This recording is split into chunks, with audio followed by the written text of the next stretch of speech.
Some people have asked me which games I would recommend to them, so I figured I would make this list since the summer sale on Steam just ended, and in case you missed it, you'll still have something to play, as most of these are pretty cheap. These are in no particular order except for entry number 1. Here we go. Number 10.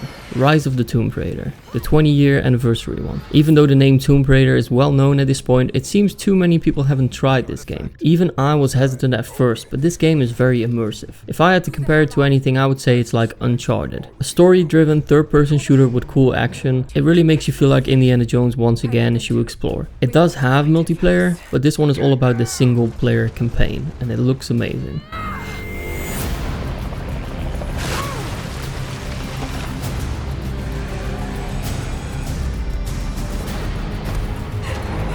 Number 9. Portal Knights.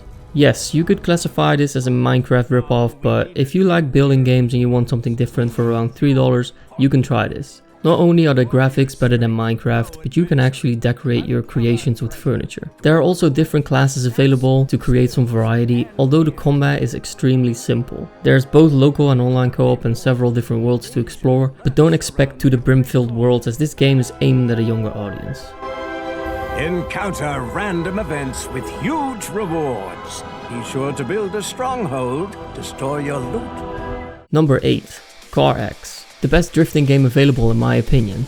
A drifting game that is not overwhelming even for newer players and has a good balance between realism and arcade. There are plenty of cars to unlock with a bunch of customization, including body kits and a livery editor. There is something that is just so satisfying about drifting down the road. It has a lot of cars to choose from and plenty of maps available to test your skill. It also comes with matching funk type music and online multiplayer. No offline multiplayer though.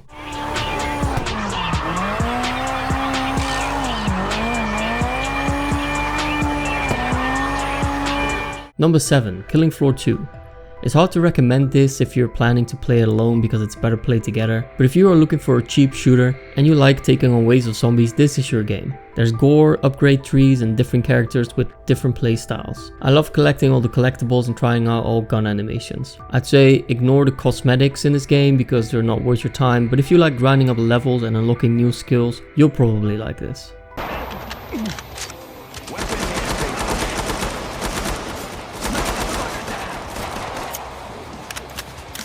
Number 6. Trailmakers. Create any vehicle you want in this physics-based game. It has a campaign which allows you to unlock parts for your vehicles by towing rocks to checkpoints. Those can then be used in all other modes. There's racing, flying, floating, fighting and just goofing around. Or creating a vehicle that does it all at the same time. It supports multiplayer and still gets updates. This is one of those games where you just kind of forget about time.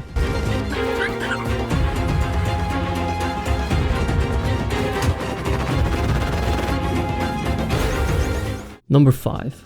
Shadow Warrior 2.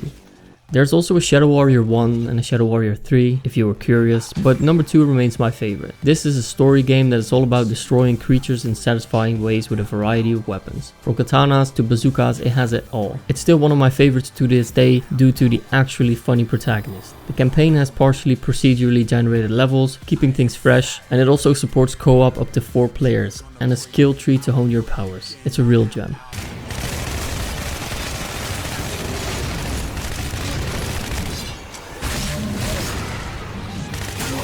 Number 4. Days Gone.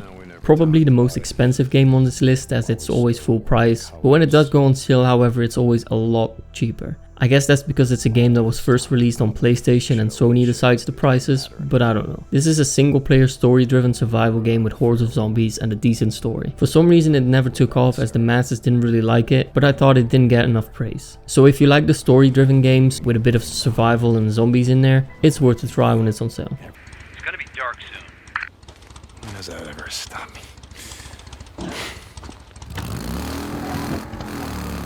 Number 3. Fury Unleashed. A side-scrolling 2D shooter with cartoon aesthetics. In the game you travel through a comic book, aka levels, and at the end of every chapter there's a boss fight. There are some visuals to unlock, different weapons to try out and some random challenges and elements to keep it interesting. For a game that costs less than what you pay for a hot dog, it's pretty darn good. It also comes with both online and local multiplayer. That's right, split screen. Well, sort of, because it doesn't exactly split, but you get the point.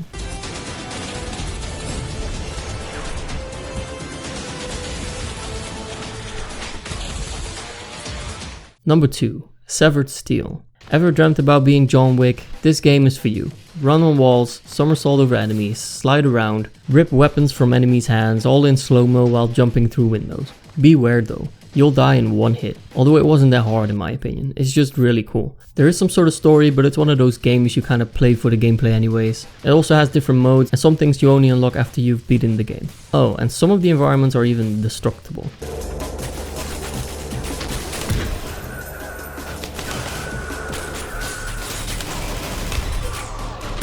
I'm ending the list with my personal favorite. Number 1. Shadow of War.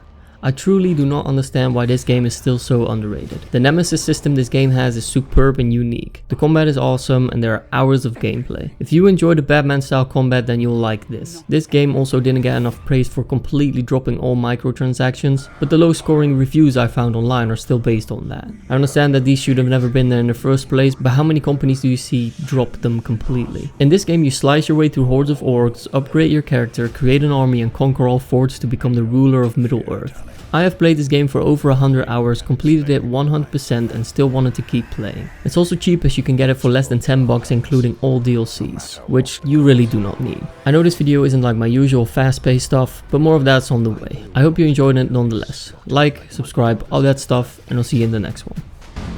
We need to build our army.